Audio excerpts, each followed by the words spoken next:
बिस्मिल्लाहिर्रहमानिर्रहीम। Second biology chapter ecosystem के अंदर आज हम different association among the organisms के बारे में बात करेंगे। Different associations between organisms. ठीक है कि जब ऑर्गेनिजम्स किसी भी कम्युनिटी के अंदर रह रहे होते हैं, ठीक है, उनकी आपस में मुख्तलिफ इंटरेक्शंस होती हैं, मुख्तलिफ एसोसिएशंस होती हैं। ठीक है, इन एसोसिएशंस में एक तो है प्रीडेटर प्रे रिलेशनशिप।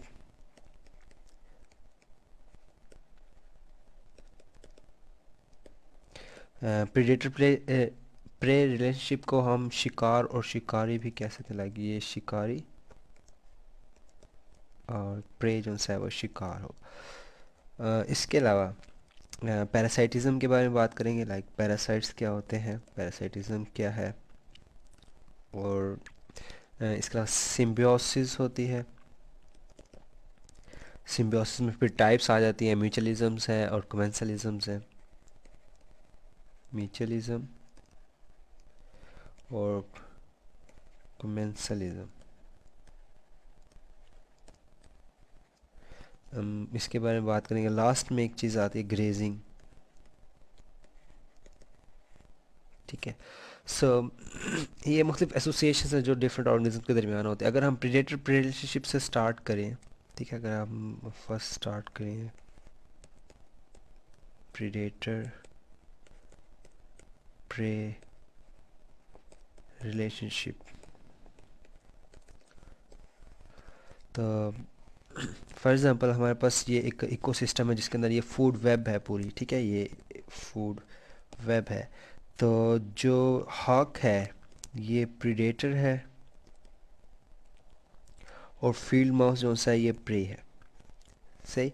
सो मतलब जो प्रीडेटर होता है ना, बेसिकली एक कंज्यूमर होता है। ठीक है, प्रीडेटर बेसिकली क्या होता है, एक कंज्यूमर कैटेगरी के अंदर आता है। जबकि प्रे जो है वो एनिमल है जो कि पकड़ा जाता है और खाया जाता है। ठीक है, नहीं, prey is caught and eaten. ठीक है, और उसे वो खा जाता है, जो भी उसका मोड ऑफ न्यूट्रिशन हो। सही। और इनका आपस में रिलेशनशिप बहुत ज़्यादा होता है। लाइक प्रीडेटर और प्रे का आपस में रिलेशनशिप, सॉरी, बहुत मैटर करता है। ठीक है, लाइक अगर प्रीडेटर ज़्यादा होगा, ठीक है, if amount of predator is more, ठीक है, किसी भी वजह से प्रीडेटर की पॉपुलेशन ज़्यादा हो जाती है तो प्रे हमारे पास क्या हो जाएगा, कम हो जाएगा। सही। सो इस तरह मतलब इनका आपस में ज़ाहिर पता है, अगर प्रेडेटर ज़्यादा है और फिर वो ज़्यादा चूहों को खाएगा, चूहों को ज़्यादा खाने से फिर चूहों की तादाद कम हो जाएगी। सही, ये बहुत सिंपल सी एग्जांपल है। सो इस तरह बहुत सी एग्जांपल्स हैं जो कि प्रेडेटर प्रे का रिलेशनशिप बताती हैं। लाइक कैट माउस है, कैट माउस के अलावा फॉक्स रैबिट है। ठीक है, कि लोमड़ी जो है वो खरगोश को खाती है, चूहा बिल्ली, सॉरी, बिल्ली चूहे को खाती है। इस तरह फ्रॉग जो है वो मॉस्कीटो को खाता है। सही। सो इस तरह बहुत सी एग्जांपल्स हैं। और अगर किसी वजह से एक और हम इंटरेक्शन देखते हैं, ठीक है, कि किस तरह प्रेडेटर प्रे रिलेशनशिप किस तरह होती है। अगर किसी वजह से हमारे पास फील्ड माउस कम हो जाएगा, ठीक है, कि प्रे कम हो गया, तो ज़ाहिर पता है फिर प्रीडेटर्स भी आपको कम नज़र आएंगे। ठीक है, मतलब जो हॉक, हॉक से हमारी जो बाज है वो भी कम होना शुरू हो जाएंगे। ठीक है, तो इस तरह काफ़ी रिलेशनशिप होता है, यानी जो प्रेडेटर प्रे के दरमियान एक बैलेंस होता है जो कि इकोसिस्टम हमेशा मेंटेन रखता है बैलेंस को ना। सही है, वो कम्युनिटी का पार्ट होता है। इसके बाद हम आते हैं पैरासाइटिज्म पे। पैरासाइटिज्म सेकंड है जी, पैरासाइटिज्म। पैरासाइटिज्म को आप उर्दू में बीमारी भी कह सकते हैं। लाइक जब लोग बीमार होते हैं, बीमारी से क्या मराद है कि लाइक कोई भी पैरासाइट है जो बॉडी में इंटर हो जाता है, वो आपको एज अ होस्ट ट्रीट करता है। ठीक है, देयर इज़ अ पैरासाइट और दूसरा होस्ट ऑर्गेनिज्म है, सही। सो होस्ट के अंदर रहेगा, होस्ट को नुकसान पहुंचाएगा, ठीक है, और अपना फ़ायदा चाहेगा, ठीक है। अब जो पैरासाइट है वो वहाँ पे रह के क्या क्या करेगा भला, मतलब प्रोटेक्शन देखेगा पैरासाइट को, अपनी प्रोटेक्शन, फूड और सर्वाइवल, जाहिर सी बात है नहीं, जिसमें उसकी ग्रोथ वगैरह आ जाएगी। सर्वाइवल, प्रोटेक्शन, फूड, सर्वाइवल को देखेगा, जबकि होस्ट को क्या होगी, डिजीज़ होगी कोई ना कोई, ठीक है। होस्ट को इन रिटर्न डिजीज़ मिलेगी। अच्छा, समटाइम्स डिजीज़ मे नॉट, क्योंकि समटाइम्स ऐसा होता है कि इन्फेक्शन हो जाता है, लाइक जो पैरासाइट है वो बॉडी में इंटर हो जाता है, जिसे हम इन्फेक्शन कहते हैं, लेकिन वो इन्फेक्शन अब डिज़ीज़ की शक्ल में हमें एक्सप्रेस नहीं करता, ठीक है। सो एक चीज़ हमें रखना है कि there is a difference between infection versus disease, ठीक है। इन्फेक्शन से क्या मराद है कि पैथोजन इज़ इन होस्ट, ठीक है, कि ये होस्ट में मौजूद होगा, but no sign and symptoms, ठीक है, कोई साइन एंड सिम्टम्स हमें नज़र नहीं आते बीमारी के, यानी बीमारी के अलामात हमें नज़र नहीं आते, नहीं आते, ठीक है। जबकि डिजीज़ केस के अंदर जो पैरासाइट है, पैथोजन मैंने कहा था, पैरासाइट की भी कह सकते हैं, is in the host and with sign and symptoms, ठीक है, कि इसके अंदर हमें साइन और सिम्टम्स नज़र आएंगे। लाइक अगर मलेरियल पैरासाइट है, जिसे आप प्लाज्मोडियम कहते हैं, ठीक है, वो किसी की बॉडी में इंटर हुआ हुआ है, लेकिन उसे कोई बुखार नहीं होता, कोई मलेरिया नहीं होता, इट मीन्स दैट वो पर्सन इन्फेक्टेड है लेकिन उससे डिजीज़ नहीं है। लेकिन अगर किसी को मलेरिया इन्फेक्शन हुआ है और उसके बाद उसमें बुखार होना शुरू हो गया है, ठीक है, उसे सर्दी लगना शुरू हो गई, कपकपी उसे महसूस हो रही है, ठीक है, तो वो डिजीज़ कंडीशन में चली जाएगी, सही। अच्छा, पैरासाइटिज्म में ना दो टाइप्स आ गए, एक इंडो पैरासाइट्स हैं। इंडो पैरासाइट्स से क्या मराद है कि जो बॉडी के इनसाइड हो गए, ठीक है, इनसाइड ऑफ बॉडी प्रेजेंस, ठीक है, इनकी प्रेजेंस जो सी है बॉडी के इनसाइड होगी। फिर एक एक्टो पैरासाइट है,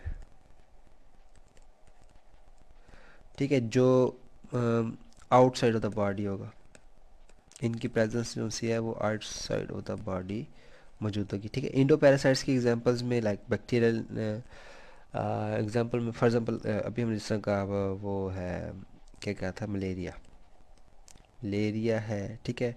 और मलेरिया के अंदर बेसिकली कौन सा होता है पैरासाइट, प्लाज्मोडियम, ठीक है। इस तरह बहुत सी बैक्टीरियल इन्फेक्शन है, वायरल इन्फेक्शन है जो कि इनसाइड ऑफ द बॉडी होते हैं। एक्टोपैरासाइट की एग्जांपल में फॉर एग्जांपल टेप वर्म है, ठीक है, टेप वर्म है, या फिर स्किन इन्फेक्शंस होते हैं, ठीक है, फंगल इन्फेक्शंस जो से हैं स्किन के, वो भी एक्टोपैरासाइट है। लाइक ये बॉडी के अंदर इंटर नहीं होते, बाहर मेम्ब्रेन के साथ ही ये मतलब पैरासाइटिज्म काज करते हैं, सही है। तो ये हो गया पैरासाइटिज्म। उसके बाद हम आते हैं सिम्बियोसिस के ऊपर, थर्ड वन, सिम्बियोसिस। सिम्बियोसिस के अंदर दोनों को बेनिफिट होता है, ठीक है, यानी it's type of relationship, type of relationship in which both get, yeah, which brings benefit to both organisms, which brings benefit to both organisms, ठीक है, इसमें दोनों को फ़ायदा होगा। इसकी एग्जांपल्स में वही है, लाइकेंस और माइकोराइज़ा है, ठीक है, बहुत मशहूर एग्जांपल है इसकी, माइकोराइज़ा। माइकोराइज़ा है, लाइकेंस है, और रूट न्यूड्यूल्स में होते हैं, ठीक है, यानी कुछ बैक्टीरियाज होते हैं जिसे आप nitrogen fixing bacteria in root nodules of plants, ठीक है। तो अब जो बैक्टीरिया नाइट्रोजन फिक्सेशन में हेल्प कर रहे होते हैं, साथ साथ जो प्लांट्स हैं वो इनको प्रोटेक्शन और फूड प्रोवाइड कर रही होती है, ठीक है, जबकि बैक्टीरिया प्लांट्स को बेसिकली नाइट्रोजन फिक्स करके दे रहे होते हैं, ठीक है। और नाइट्रोजन जो सबको पता है कि प्रोटीन बनाने में इनका बहुत बड़ा रोल, लाइक अमाइनो एसिड जितने भी बनते हैं प्लांट्स के अंदर वो इसी नाइट्रोजन के अंदर मतलब प्रोटीन्स से क्या बनाता है, like there are amino acids, ठीक है, पॉलीमर ऑफ अमाइनो एसिड होता है ना, तो नाइट्रोजन अमाइनो एसिड्स बनाएगा और वो फिर आगे प्रोटीन फॉर्मेशन में हेल्प करेंगे, ठीक है। और जो माइकोराइजा है ये बहुत से जो कह लेंगे फ्लावरिंग प्लांट्स हैं, ठीक है, यानी fungus in related with plants, ठीक है, फ्लावरिंग प्लांट्स हैं जिसे आप जिम्नोस्पर्म्स एंजियोस्पर्म्स भी कहते हैं, ठीक है, उनकी रूट्स के अंदर ये प्रेजेंट होता है। और बेसिकली क्या काम कर रहा होता है,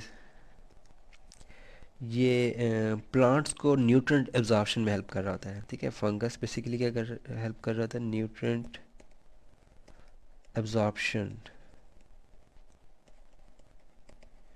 ठीक है, रूट्स के साथ ना, यानी प्लांट्स की रूट्स के अंदर ही प्रेजेंट होता है फंगस, और फंजाई होती है बेसिकली, और ये एब्जॉर्प्शन करने में हेल्प कर रहा होता है बहुत से न्यूट्रिएंट्स की प्लांट्स के लिए, जबकि प्लांट्स इसके रिजल्ट में से क्या देगा, वही food and protection.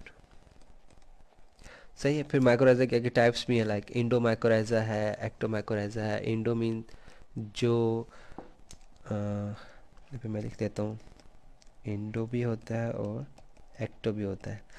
Indo mycorrhiza जो है वो सेल्स के अंदर तक पेनिट्रेट होता है, रूट सेल्स के ना, मतलब साइटोप्लाज्म के अंदर इसकी हाइफी गई होती है, जबकि एक्टो माइक्रोराइजा के अंदर वो सिर्फ सेल्स के दरमियान रहता है, ठीक है।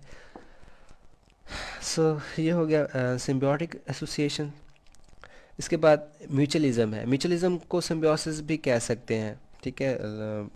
म्यूचुअलिज्म और सिम्बियोसिस और साइनोनिमियस, ठीक है, साइनोनाइम्स हैं एक दूसरे के, ठीक है। म्यूचुअलिज्म में भी दोनों को फ़ायदा होता है, ठीक है। इसकी एग्जांपल में लाइकन्स हैं, जिसमें फंगस प्लस एलजी होती है, ठीक है, fungus and LG. Fungus LG को प्रोटेक्शन प्रोवाइड कर रही होती है, ठीक है, यानी प्रोटेक्शन फ्रॉम जो हार्श कंडीशंस होती हैं, ठीक है, जो मतलब सख्त हालात होते हैं उसके अंदर उसे प्रोटेक्शन, लाइक सनलाइट से बचाएगी, और ड्रॉट से मतलब सूखने नहीं देगी, ठीक है, मतलब। और एलजी इन द केस उसको फूड प्रोवाइड करेगी। सही है। इसी तरह एक और एग्जांपल है, अच्छा, ये फंगस प्लस एलजी को हम लाइकन्स भी कहते हैं। एक और एग्जांपल है फ्लावर एंड हनी बीज, ठीक है। हनी बीज फ्लावर से नेक्टर इकट्ठा करते हैं,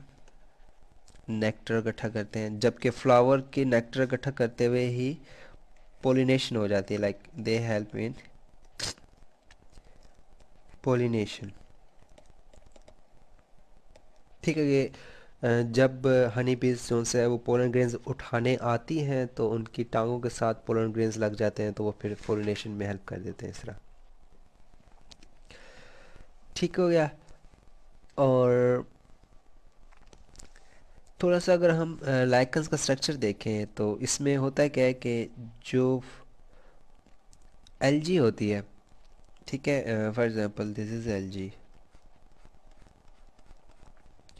ये फंगल बॉडी के अंदर यूं छुपी हुई होती है, ये फंगल हाइफी है,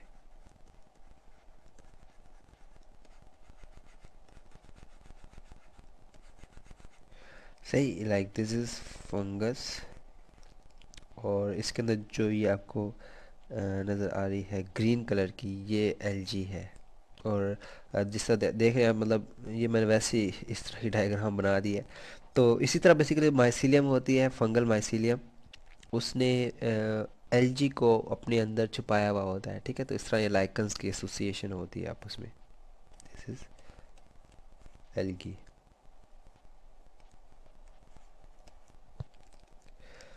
इसके बाद एक और एसोसिएशन है जिसे कमेंसलिज्म कहते हैं, कमेंसलिज्म। कमेंसलिज्म जो है वो म्यूचुअलिज्म से डिफरेंट है, किस तरह कि इसमें सिर्फ एक को फ़ायदा होता है, ओनली वन गेट्स बेनिफिट। लेकिन ये पैरासाइटिज्म से डिफरेंट है। क्यों? क्योंकि इसके अंदर जो दूसरा ऑर्गेनिज्म है वो अफेक्ट नहीं होगा, ठीक है, अदर इज़ नॉट अफेक्टेड। ठीक है, कि दूसरे को ना नुकसान होगा ना फ़ायदा होगा, सिर्फ एक को फ़ायदा होगा, दूसरे को मतलब नॉट अफेक्टेड, उसके को ना कोई नुकसान होगा ना कोई फ़ायदा होगा। ठीक है, इसकी एग्जांपल है लाइक जो शार्क होती है, ठीक है, ये फॉर एग्जांपल शार्क है, फॉर एग्जांपल है, होती ऐसी नहीं है लेकिन चले हम एग्जांपल लेते हैं, इट इज़ अ शार्क।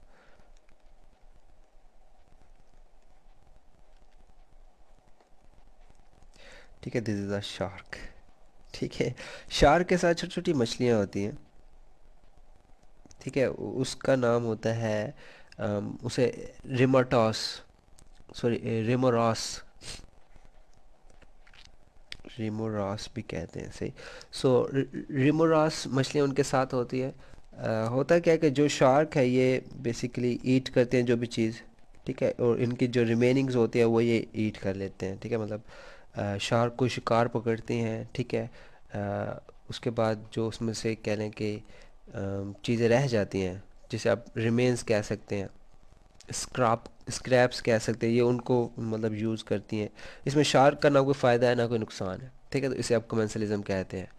इस तरह बहुत से बैक्टीरियाज हैं हमारी बॉडी में ही मौजूद होते हैं, ठीक है, लाइक हमारे स्किन पे मौजूद होते हैं, हमारे गैस्ट्रो इंटेस्टाइनल ट्रैक के अंदर मौजूद होते हैं, और उसका हमारी बॉडी को ना फ़ायदा होता है ना नुकसान होता है, लेकिन वो वहाँ पर अपनी मतलब उनका हैबिटेट है ये, जैसे हमारी स्किन पे काफ़ी किस्म के बैक्टीरियाज मौजूद है, वो भी कमेंसल्स कहलाते हैं। सही। अ, इसके बाद लास्ट में एक चीज़ आती है जिसे ग्रेजिंग कहते हैं। ग्रेजिंग, ग्रेजिंग मीन चरना, ठीक है, चरना, चरना से क्या मुराद है कि लाइक जो आपकी कह लें कि ग्रेजिंग एनिमल्स होते हैं, ठीक है, ग्रेजिंग एनिमल्स में, ग्रेजिंग एनिमल्स, ग्रेजिंग एनिमल्स में कौन कौन सी आती है, लाइक काउज है, बुफेलोज है, गोट है, ठीक है, और यही चीज़ें जो सी है मतलब आपको फूड भी प्रोवाइड करती है। सही। और और ग्रेजिंग एनिमल्स बेसिकली फीड कर रहे होते हैं, दे फीड ऑन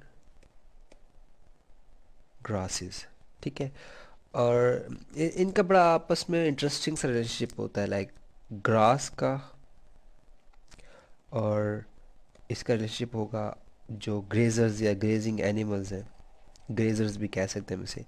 सो अगर ग्रेजर्स ज़्यादा होंगे, ठीक है, मतलब ज़्यादा घास खाने वाले होंगे तो ग्रास कम हो जाएगी, ठीक है, अल्टीमेटली जाहिर सी बात है। अब ज़्यादा आपके पास मवेशी हैं, ठीक है, और आपके पास एरिया कम है जहाँ पे ग्रास मौजूद है, तो जाहिर सी बात है फिर ग्रास फिर आहिस्ता आहिस्ता ख़त्म हो जाएगी। सही। और इसके अलावा ग्रेजिंग के ना थोड़े से कह लें कि एक चीज़ होती है, लाइक अगर मैं यहाँ पे, ये ग्रास है, सही, दिस इज़ ग्रास।